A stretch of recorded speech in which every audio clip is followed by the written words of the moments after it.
muchas bacterias, nuestro sistema inmunitario, parece irónico, pero no está preparado. Entonces tenemos que suplementarlo con probióticos. ¿Cuál es la diferencia, Estela? Aprovecho para preguntarte, entre probióticos y prebióticos. Bien, probióticos son aquellos alimentos que aportan bacterias vivas. Por ejemplo, es el caso del chucrut. Las propias bacterias generan la fermentación y al no pasteurizar y no calentar el chucrut, esas bacterias siguen estando en el alimento. Entonces, lo que hacemos es aportar bacterias que van a favorecer nuestra microbiota, nuestro crecimiento de bacterias en nuestro intestino. Y los alimentos prebióticos son alimento para las bacterias de nuestro intestino. Por ejemplo, la patata prebiótica es una patata que cocinamos, la dejamos enfriar en la nevera, por ejemplo, toda la noche, y al enfriarla, el almidón de la patata se vuelve resistente a nuestra digestión. Por lo tanto, va a llegar al intestino grueso y ahí las bacterias se alimentarán de ese almidón resistente. Cuando las bacterias tienen alimento y una temperatura adecuada, se reproducen. Por lo tanto, eso favorece también que nuestra microbiota se mantenga sana y viva. ¿Qué me estás diciendo, Estela? O sea que las bacterias hay que cuidarlas como si fueran mascotas que tenemos, ¿verdad? Son como una compañía, ¿no? Como lo que he dicho antes, una relación simbiótica que nos puede ayudar tanto, o sea, si las ayudamos a nuestras bacterias, nos ayudamos a nosotros mismos. Exacto, porque también la microbiota nos protege del crecimiento bacteriano de patógenos en el propio intestino. Mientras el intestino esté recubierto de bacterias buenas, de las que nos ayudan, las perjudiciales no podrán hacerse con ese territorio, digamos. Hay como una especie de batalla en el mundo bacteriano y siempre es preferible que haya bacterias de las buenas que nos protegerán de patógenos. No obstante, esto debería ser un proceso natural. Es decir, nosotros ahora tenemos que ser conscientes porque precisamente vivimos rodeados de jabón, agua clorada, antibióticos. Todo esto disminuye nuestra microbiota intestinal, incluso las bacterias de nuestra piel que también nos protegen. De forma natural no sería necesario estar tan pendientes porque en la propia alimentación ya mantendríamos una microbiota sana. Pero entre todos estos factores antibacterianos del día a día y que la alimentación, por ejemplo, el alto consumo de azúcares o de cereales, no favorece el desequilibrio de la flora intestinal, de la microbiota y la proliferación de bacterias negativas, por todos estos factores es necesario prestar un poco más de atención e introducir conscientemente alimentos fermentados. Además, a raíz de la revolución industrial se ha dejado un poco más de lado la fermentación natural, cada vez es más difícil encontrar alimentos fermentados y es por eso que es necesario pues hacerlo en casa. Pero bueno, como ya he comentado, es muy fácil, lo único que requiere es un momento de prepararlo y dejarlo fermentar. Sí, yo he de confesar que a mí me pasa un poco esto, soy un poco como Sheldon, tengo esta fobia a los gérmenes y tengo que mentalizarme que a veces no hace falta estar tan obsesionado. Y también para todos aquellos que nos escucháis y que tomáis cereales, pues recomendaros que aprovechéis, que dejéis, por ejemplo, si vais a hacer unos copos de avena, que lo dejéis en un tarro cerrado durante la noche antes de prepararlo, a remojo, y eso pues hará que será más digestivo. No sé si querías comentar alguna cosa más sobre la fermentación, Estela. Bueno, a raíz de esto que comentas de los copos de avena, pues si consumís pan, procurar que sea de masa madre. Sí, o hacer la masa madre en casa, que realmente es un proceso que requiere tiempo, pero os vais a asegurar que realmente tiene masa madre, y porque muchas veces es como un reclamo, ¿no? Un publicitario de muchas panaderías que luego vas y igual con masa madre hay un pan solo, ¿no? Claro. Si queréis recetas para preparar el pan con masa madre, Sandor Katz las tiene en su libro y también en la página web de Mamá Fermenta. Se dedica a experimentar con fermentación del pan y pan sin gluten concretamente. Por lo tanto, ahí tenéis material para aprender. Os dejaremos los enlaces en las notas del programa y, de todas maneras, si tenéis cualquier pregunta, os pedimos, por favor, que nos enviéis consultas, que nos enviéis preguntas. Estamos para esto.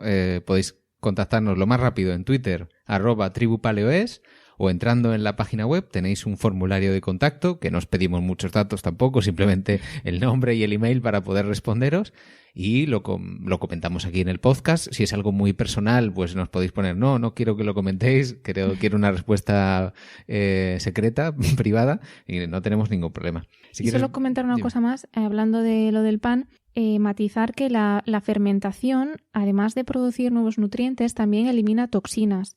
Por lo tanto, si fermentamos los cereales con masa madre, se está disminuyendo el ácido fítico, las lectinas y el gluten que contiene el cereal. Por lo tanto, será una forma menos perjudicial de consumir el cereal si lo consumimos fermentado. Lo mismo pasa, por ejemplo, con la mandioca o la yuca, que tiene cianuro, y al dejarla fermentar por remojo se elimina esta toxina. Por lo tanto, que simplemente quería matizar esto, que es otro beneficio, también, claro. Es que la fermentación elimina toxinas. En el caso del queso, lo que hace la fermentación es predigerir la lactosa y eso hace que nos siente mejor el alimento también. La paleorreceta. Hoy, albóndigas de boniato con salsa de tomate. Para preparar las albóndigas de boniato necesitaremos 350 gramos de carne picada. Puede ser de ternera, de cerdo o incluso de pollo, la que más os guste. 250 gramos de boniato triturado. Para triturar el boniato simplemente lo pelamos, lo cortamos en cubos y en el accesorio picador de la batidora lo picamos. Un huevo, un diente de ajo rallado o 2 si os gusta mucho el ajo, una pizca de pimienta negra, sal, perejil, orégano y albahaca. Para ligar la mezcla, digamos, es opcional utilizar una cucharada de harina de coco. Yo normalmente no la utilizo porque no suele hacer falta. Con el huevo ya queda bastante bien ligado, pero si veis que os hace falta un poco de harina para ligar, podéis utilizar una cucharada de harina de coco o incluso una cucharada de harina de arruruz. Para hacer las albóndigas simplemente mezclamos todos los ingredientes en un bol y con las manos limpias los mezclamos. Vamos mezclando con los dedos hasta que veamos que el huevo ya no se ve, ya está bien mezclado, el boniato y la carne también están bien mezclados y entonces hacemos las bolas. Las bolas, intentar que no sean bolas gigantes porque es mucho más cómodo. Acabaremos antes haciendo bolas gigantes, pero luego no serán cómodas de comer. Y que sean más o menos del mismo tamaño. Para conseguir que sean del mismo tamaño, lo ideal es utilizar una cuchara. O, por ejemplo, la cuchara de hacer bolas de helado va perfectamente porque se coge la misma cantidad todo el rato. Ponemos las albóndigas en una bandeja de horno. Yo utilizo la misma bandeja que utilizo para hacer bizcochos o para asar el pollo. No la propia del horno, sino otra que pueda retener el líquido y la grasa que van a soltar las albóndigas, porque luego eso todo lo reutilizaremos, no se pierde nada. Ponemos las albóndigas en la bandeja y las horneamos a 180 grados. En el horno lo que buscamos es que se dore la albóndiga por fuera, para que luego no se rompa al guisarla. Entonces dejamos que se dore por fuera, le damos la vuelta para que se doren por el otro lado y cuando ya esté la carne dorada, seguramente no estarán cocinadas por dentro, pero entonces lo que haremos será guisarlas con la salsa. Mientras las albóndigas están dorando en el horno, podemos empezar con la salsa. Para la salsa de tomate necesitaremos una cebolla, 2 zanahorias, una chiribía, un pimiento, de 6 a 8 tomates, dependiendo del tamaño. Cuantos más tomates, mejor. 2 dientes de ajo, 400 mililitros de caldo de huesos o agua. Podemos utilizar directamente agua si no tenéis caldo de huesos. Y como especias utilizaremos una pizca de sal, pimienta negra y un poco más de orégano para darle sabor a la salsa. Necesitaremos también una cucharada de ghee o la grasa que utilicéis para cocinar. Empezamos pelando y cortando todas las verduras. No hace falta cortarlas muy pequeñas porque lo que haremos es triturar la salsa después. Por lo tanto, cortáis las verduras para poder cocinarlas, rehogarlas. El tomate hay que pelarlo. Para pelar el tomate utilizaremos el truco del agua caliente y el agua congelada. En un bol tenemos agua que hemos hervido, en otro agua con hielo. Metemos los tomates unos 20-30 segundos en el agua caliente y luego los enfriamos de golpe en el agua congelada. Los dejamos otros 10 segundos en el agua congelada. Cuando los saquemos será muy fácil pelarlos con un cuchillo, simplemente hacemos un pequeño corte y vamos pelando. La piel tiene que salir sola. Una vez hecho esto, rehogaremos también los tomates, los cortamos y los añadimos a la sartén. El orden de rehogar las verduras es de las más duras a las más blandas. Empezaríamos por zanahoria, pimiento y chiribía y después añadimos la cebolla, los ajos y los tomates. Lo rehogamos hasta que veamos que la zanahoria empieza a estar blanda y la chiribía y el pimiento, y cuando ya estén blandos, trituramos la salsa en la batidora. Todavía no estará cocinada, pero sí que ya tendremos las verduras sí que ya estarán un poco más cocinadas, y lo que haremos con la salsa triturada es ponerla en una olla grande, añadiremos las albóndigas que previamente hemos dorado en el horno y añadiremos también el caldo de huesos. La idea es que el caldo recubra las albóndigas, de tal forma que la carne se vaya cocinando. Si no llega con el caldo, podemos añadir más agua. La salsa de tomate se terminará de cocinar porque el tomate es muy ácido y necesita cocinarse por lo menos durante 1 hora para poder coger ese sabor más dulce. Yo no le pongo azúcar porque no considero que sea necesario.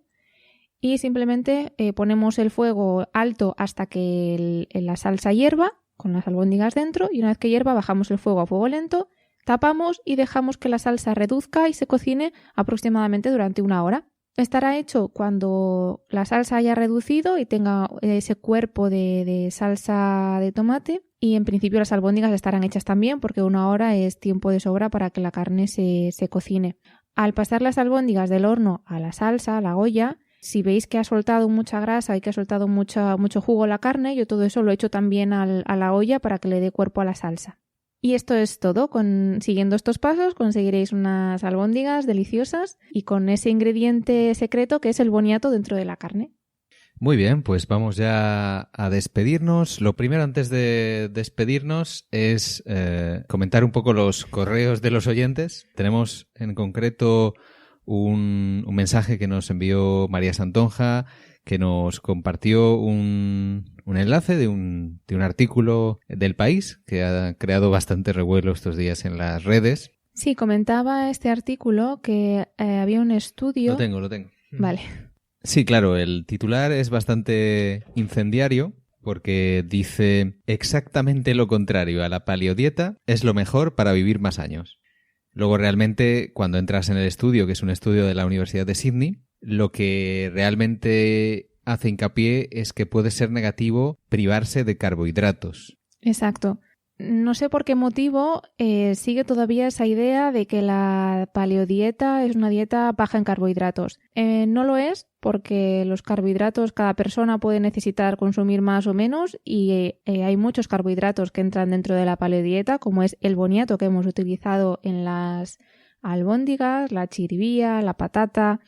Por lo tanto, no tiene por qué ser para nada una dieta baja en carbohidratos. De hecho, se conoce que hay muchas tribus cuya dieta es un 90% vegetales e hidratos de carbono. Comen muy poca carne, muy poco pescado y se consideraría paleodieta. Es decir, no consumen cereales, no consumen legumbres ni alimentos procesados.